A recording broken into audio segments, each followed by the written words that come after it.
आइए हम लोग यूपी बोर्ड हो चाहे सीबीएसई बोर्ड हो, मोस्ट इंपॉर्टेंट क्वेश्चन है 3D का, ये 3 डायमेंशन ज्योमेट्री का। देखिए आप NCERT 2000 कितना है 2024 का ये सवाल भी है। तो आइए इस क्वेश्चन को हम लोग सॉल्व करते हैं। पहले क्वेश्चन को हम लोग क्या करेंगे, रीड कर लेंगे, पढ़ लेंगे। तो पढ़ने पर हमें क्या पता लग रहा है वो देखते हैं। हमें क्या निकालना है, क्या दिया है, P का मान पता करना है, P की वैल्यू फाइंड आउट करनी है। जबकि हमारे पास दो लाइन है, एक लाइन ये देखिए कार्टेशियन फॉर्म में दी हुई है और दूसरी ये लाइन है, ठीक है। परस्पर क्या है, दोनों लंबवत हैं। और लंबवत होने की सिचुएशन क्या होती है, जरा मैं उस शर्त को लिख देता हूं पहले। x minus x1 upon a1, ये पहली लाइन मान लीजिए हम लिख रहे हैं L1 लाइन को इस फॉर्म में, y minus y1 by b1, z minus z1 by c1, and दूसरी लाइन L2 x माइनस यहाँ पर दूसरा कोई नंबर हो और यहाँ पर भी कोई दूसरी लाइन के मैंने यहाँ पर a2 सफिक्स में a2 डाल दिया। जैसे यहाँ 1 दिख रहा है, वैसे यहाँ पर भी कोई नंबर होंगे। तो दूसरी लाइन हमारी ये होगी जैसे कि आपको दिखाई दे रही, y माइनस y2 ना कहकर दूसरा कोई नंबर होगा, यहाँ पर मैं a2 कह देता हूँ। z माइनस z2 अपॉन कितना लिख दूँ, यहाँ पर b2, यहाँ पर c2।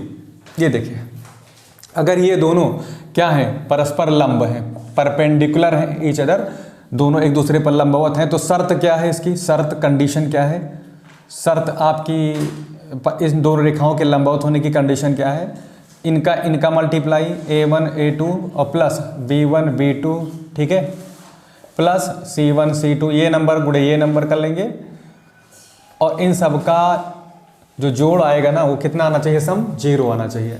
तो बस कुछ करना नहीं, दोनों रेखाओं को पहले इस फॉर्मेट में लिखेंगे, इसको भी और इसको भी, इस लाइन को भी इसी फॉर्मेट में लिख लेंगे और उसके हम यही काम करना है, इसका मल्टीप्लाई इसके साथ, इसका मल्टीप्लाई इसके साथ, इसका मल्टीप्लाई इसके साथ करके इस तरह से जोड़ लेंगे। और क्या शर्त है कि इनका सम क्या होना चाहिए, 0 होना चाहिए। तो शुरू किया जाए। तो मैं देख रहा हूँ पहली लाइन को मैं अगर देखूँ तो पहली लाइन क्या दिख रहा है, 1 माइनस x, जबकि x को पहले करना है और पॉजिटिव भी बनाना है। तो इसको जरा स्टैंडर्ड फॉर्म में लिख लेते हैं। तो मैं लिख लूँगा L1 को, लाइन L1 को यानी पहली रेखा को, आप चाहें तो पहली रेखा लिख लें, यहाँ पर कोई प्रॉब्लम नहीं है। तो पहली क्या है, रेखा है, तो राइटिंग अच्छी नहीं है तो लिख लेता हूँ थोड़ा सा अच्छे से। पहली लाइन को, रेखा को निम्न रूप में लिखने पर ऐसे भी लिख सकते हैं, ऐसे भी लिख सकते हैं, ठीक है। कैसे लिख सकते हैं, देखिए इसमें माइनस से मल्टीप्लाई कर दीजिए, माइनस को कॉमन ले लीजिए। तो जब माइनस कॉमन होगा तो ये x पॉजिटिव हो जाएगा, 1 माइनस में हो जाएगा। यहाँ पर देखिए माइनस कॉमन लेने पर x माइनस 1, ठीक है, और नीचे क्या हो जाएगा 3। और उसके आगे बढ़िए जरा, उसके आगे बढ़ते हैं। उसको देखिए, इसमें y के बगल में अगर 7 है ना तो पहले 7 कॉमन ले लो, ऊपर से सीधा 7 कॉमन ले लीजिए। तो y माइनस कितना बन जाएगा, 7 दूनी 14, 2 आ जाएगा, नीचे तो 2p ही रहेगा, ठीक है। इधर आओ, उसके बाद z माइनस, ये तो ठीक है, इसमें कोई समस्या नहीं है तो कर लीजिए। अभी यहाँ पर समस्याएं हैं इन दो में। इसमें देखिए z के बगल में कोई गुणांक नहीं है, ठीक है, या 1 है, मान लीजिए z का कोएफिशिएंट कितना है 1। यहाँ पर इस पूरे ब्रैकेट के बाहर 7 बैठा है तो इसको भी 1 बनाना है हमको।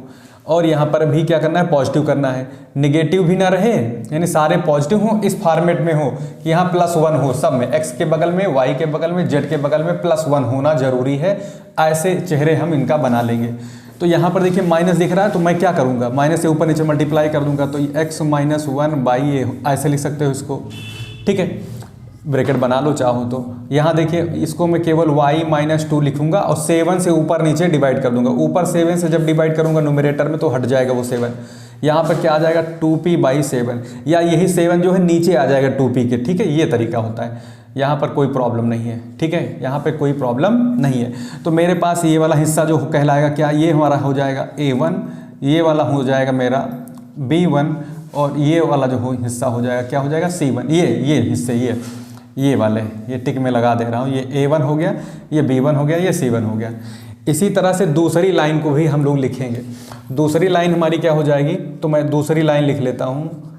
दूसरी रेखा के लिए उसको भी भाई स्टैंडर्ड, दूसरी रेखा को भी मानक रूप में लिखिए, को मानक रूप में, स्टैंडर्ड फॉर्म में, मानक रूप में व्यवस्थित करने पर या लिखने पर, ठीक है, या अरेंज करने पर, तो मेरे पास दूसरी देखिए यहाँ पर भी यही प्रॉब्लम है।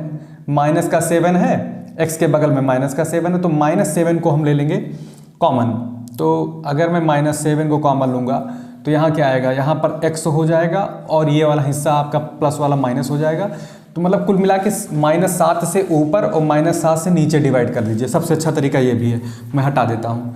तो जब भी x के बगल में जो भी चीज़ आपको दिखाई पड़े, x के बगल में जो भी चीज़ 1 के सिवा +1 के सिवा जो भी दिखाई पड़े, तो आपको यही करना है। जो भी यहाँ x के बगल में दिख रहा है -7 दिख रहा है, तो -7 से यहाँ पर दोनों टर्म में डिवाइड कर दीजिए, नीचे भी डिवाइड करिए। तो जब -7 से इसको डिवाइड करेंगे तो मेरे पास क्या आ जाएगा, -1 आ जाएगा। ये हिस्सा हमारा, ये देखिए -7 से डिवाइड करेंगे तो यहाँ -1 आएगा। यहाँ जब -7 से डिवाइड करेंगे, -7 से, देखिए यहाँ पर 7 - 7x, मैं यहाँ लिख देता हूँ 7 - 7x, ठीक है, अपॉन कितना है 3p। तो मैंने बोला कि अगर -7 से हमको डिवाइड करना है, x के बगल में जो भी गुणांक है, तो -7 से दोनों ऊपर नीचे डिवाइड करना है। तो -7x अपॉन -7 जब करोगे तो यहाँ पर भी करना पड़ेगा, नीचे ऊपर -7 से डिवाइड कर दीजिए।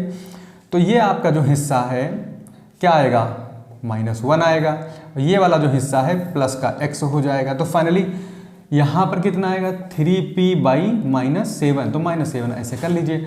तो मैं इसको लिख लूँ कैसे, ये तो मेरा हो जाएगा -7 से डिवाइड करने पर x, और ये -7 से डिवाइड करने पर कितना हो जाएगा, -1, और नीचे -7 से डिवाइड करेंगे तो -3p/7। इधर देखिए, इधर तो कोई प्रॉब्लम ही नहीं है, तो ये तो मेरा आ जाएगा इक्वल लगा के रखिए y - 5/1। तो y का गुणांक तो +1 है, ये कोई दिक्कत नहीं है। इसमें देखिए -1 है z के गुणांक में, तो -1 से डिवाइड कर दीजिए ऊपर नीचे। तो -1 से करेंगे तो ये तो z हो जाएगा, ये हमारा क्या हो जाएगा, -6 हो जाएगा। -1 से मल्टीप्लाई करने पर नीचे भी -5 आ जाएगा। तो ये इस तरह से, तो ये इस फॉर्मेट में आ गया है, इस रूप में। तो यहाँ पर जो हिस्सा होगा हमारा ये कहलाएगा A2, ये डायरेक्शन रेशियो क्या हो जाएगी B2, ये वाला हिस्सा हमारा क्या हो जाएगा C2, ये वाले, ये, ठीक है। और बाद में क्या करेंगे, अगर लंबवत रेखाएं हैं तो क्या ज़रूरी है, ये फार्मूला यूज हो जाए।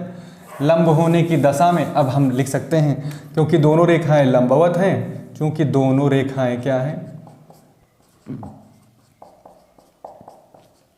रेखाएं परस्पर लंब हैं, परपेंडिकुलर टू ईच अदर हैं, ठीक है। तो उस शर्त क्या है कि A1 A2 B1 का B2 के साथ और C1 का C2 के साथ मल्टीप्लाई का जोड़ क्या होना चाहिए, 0।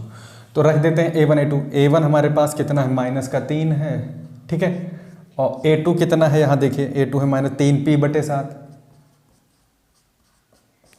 Plus 2p/7 B1, 2p/7 into 1 B2 plus C1 कितना है, 2 है, कोई प्रॉब्लम नहीं, इंटू C2 -5 इक्वल 0। ये सारी चीज़ें होंगी। अब इसका मल्टीप्लाई करिए ज़रा, तो 3 सीजन 9p/7 हो जाएगा। यहाँ पर कितना हो जाएगा, 2p/7 हो जाएगा, और ये -10 इक्वल टू 0। कई p हो जाएंगे, 7 तो एलसीएम ही है, 9 2 11p/7 बराबर भेज दीजिए, 10 उधर पॉजिटिव हो जाएगा। इम्प्लाई दैट 11p आपका 10 × 7 क्रॉस मल्टीप्लाई करेंगे तो 70 हो जाएगा। तो p की क्या वैल्यू आ गई, 70/11, ठीक है। तो p का मान हमारा ये मिल गया। इस तरह से इस क्वेश्चन को हम लोग सॉल्व करेंगे।